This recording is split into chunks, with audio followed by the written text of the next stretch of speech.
Latest updates ఎప్పటికప్పుడు పొందడానికి big TV WhatsApp channel follow అవ్వండి. లింక్ డిస్క్రిప్షన్ లో ఉంది.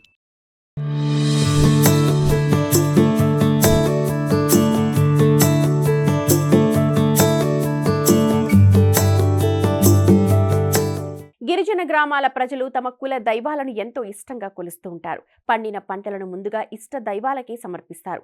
వర్షాలు కురవాలన్నా, పంటలు సమృద్ధిగా పండాలన్నా, ప్రజలంతా ఆరోగ్యంగా ఉండాలన్నా తాము కొలిచే దైవాలకు అత్యంత నిష్ఠతో నైవేద్యాలు పెడతారు.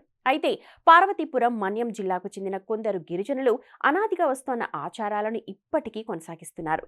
గ్రామస్తులంతా ఒక చోట చేరి మొక్కులు చెల్లించారు. అవేంటో మనం కూడా చూసేద్దాం.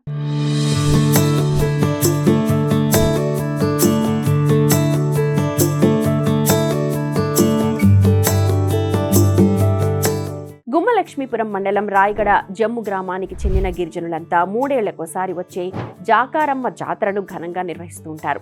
ఊరంతా ఒక్కచోట చేరి పండిన పంటలను అమ్మవారికి నైవేద్యంగా సమర్పిస్తారు. గ్రామ పెద్దలు దీసరోడు, జన్నోడు, ఎజ్జోడు ఆధ్వర్యంలో అమ్మవారికి ఘనంగా పూజలు చేస్తారు. గడ్డపార తీయడం అనే కార్యక్రమాన్ని అత్యంత భక్తి శ్రద్ధలతో నిర్వహిస్తారు. గ్రామంలోని అందరూ మహిళలు ప్రత్యేక పూజల్లో పాల్గొంటారు. కుండల్లో నీళ్లు పోసి ఆ కుండపై నిల్చుని అమ్మవారిని వేడుకుంటారు. మహిళలంతా వరుసగా నిల్చుని ముత్తైదు మహిళతో దిష్టి తీయించుకుంటారు. చిన్నారులకు ఏ అనారోగ్యం చేరకుండా ప్రత్యేక పూజలు చేస్తారు. పండిన పంటలను నైవేద్యంగా పెట్టి అనంతరం ప్రసాదాన్ని స్వీకరిస్తారు. వర్షాలు మెండుగా కురిసి పంటలు సమృద్ధిగా పండాలని అమ్మవారిని కోరుకుంటారు. అనంతరం మేకలు, పొట్టేళ్లు, కోళ్లు అమ్మవారికి సమర్పించి విందు భోజనం చేస్తారు.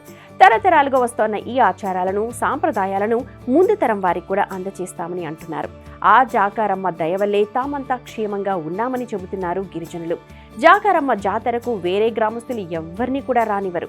ఈ గ్రామం వారు కూడా 3 రోజుల పాటు బయటకు వెళ్లకుండా ఇళ్లలోనే ఉంటారు. ఇలా చేసినట్టయితేనే తమకు పంటలు బాగా పండుతాయని గిరిజనుల నమ్మకం.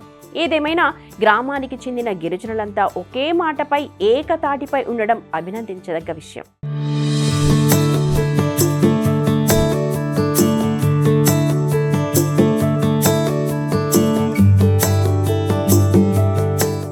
మన్యం జిల్లా గుమ్మలక్ష్మీపురం మండలం గిరిశిఖర గ్రామమైన రాయగడు జమ్ము గ్రామంలో గత 20 సంవత్సరాలకు ఒకసారి పంటలు పండే విధంగా జాకరమ్మ తల్లి పండగ నిర్వహించుకోవడం గిరిజనులకు ఆచారం. ఈ నేపథ్యంలో రాయగడు జమ్ము గ్రామంలో బిగ్ టీవీ ప్రత్యేకంగా ఈ కార్యక్రమం చేపట్టడానికి ఈ గ్రామానికి వచ్చింది. ఈ జాకరమ్మ తల్లి పండగ విశేషాలు, సారాంశాలు తెలుసుకోవడానికి కొంతమంది గ్రామస్తులు మన మధ్య ఉన్నారు. వాళ్ళని అడిగి వివరాలు అడిగి తెలుసుకునే ప్రయత్నం చేద్దాం. అమ్మా, ఈ జాకరమ్మ తల్లి పండుగ సారాంశం ఏంటమ్మా, చెప్పమ్మా ఒకసారి.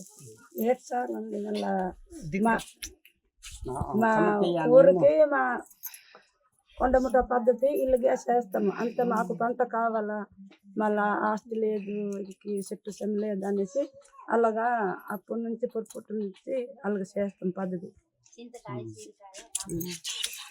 ఏ పంటలు పండడానికి మీరు ఈ పండుగ పొలాలు, గుడ్డిలు, కొండలు చేస్తామండి. అక్కడ ఇత్తనాలు పండపోతే పూజలుగా చేస్తాం. సరే, ఇంకొంతమంది సార్ మీరు చెప్పండి సార్. ఇప్పుడు ఈ పండగ 20 సంవత్సరాలకు ఒకసారి నిర్వహించుకోవడం ఆనవాయితీ అంటుండ్రు. ఈ పండగ ఏ పంటలు నిర్వహించుకోవడానికి నిర్వహిస్తుంది చెప్పండి. ఈ రాయగడ జమ్ములో మొన్న జరిగినటువంటి ఈ కార్యక్రమం గురించి, ఎందుకంటే గ్రామస్తులందరూ ఐక్యంగా కట్టుబడితో 20 సంవత్సరాలకు ఒకసారి ఈ పండుగ నివసించారు. అంటే ఈ కార్యక్రమం ఎందుకంటే మా పంటల్ని సురక్షితంగా పండి మళ్ళీ ఇంటిలో ఆ పంటని తీసుకురావడానికి కోసం ఈ పండగ నివసించారు. కొర్రలు, ధాన్యము, ఇంకా కందులు, సోలు, ఇంకా కొన్ని రాగులు ఇలాంటివన్నీ కూడా కలిపి అవన్నీ కూడా ఇంట్లో సురక్షితంగా ఇది చేసుకోవడానికి ఈ పండుగను నివసించడం జరిగింది. ఓన్లీ ఈ గ్రామస్తులే వస్తారా, లేదంటే ఈ పంచాయతీకి సంబంధించిన గ్రామస్తులు వస్తారా? ఓన్లీ ఈ గ్రామం నుంచే. ఎందుకంటే ఈ పండుగని నివసించేటప్పుడు కట్టుబాటుతో చేయాలి. మన గిరిజన సంప్రదాయ కట్టుబాటు అంటే ఇక్కడ నుంచి బయటకు వెళ్ళకూడదు. ఒక 3 రోజులు బయట వాళ్ళు ఇక్కడికి రాకూడదు. ఖచ్చితంగా పట్టుదలతో ఉండి ఈ సాంప్రదాయం పదంగా చేస్తేనే బాగుంటుందని చెప్పేసి మా పెద్దలు దీసరి, జన్నోడు, ప్లస్ జ్వరాలమ్మ వీళ్ళందరూ ఉండి కట్టుబాటుతో చేస్తారన్నమాట ఈ పండుగ. ఈ పండగ ముఖ్య ఉద్దేశం అయితే ఈ గిరిజన ప్రాంతాల్లో కొన్ని ఆచారాలు వ్యవహారాలు చాలా ఉంటాయి. సాంస్కృతిక సాంప్రదాయాలు గిరిజన ప్రాంతాల్లో ఎక్కువ మనకు కనిపిస్తాయండి. ఇందులో భాగంగానే ఈ గడ్డ పారదీయడం అనే ఈ పూజ అనేది ఊరి అంటే ఒక గ్రామం చెడిపోతున్న విత్తనాలు ఎంత వేసినా పంటలు సరిగా పండకపోవడము, అలాగే గ్రామం చల్లబడి అంత మంచిగా ఉండాలని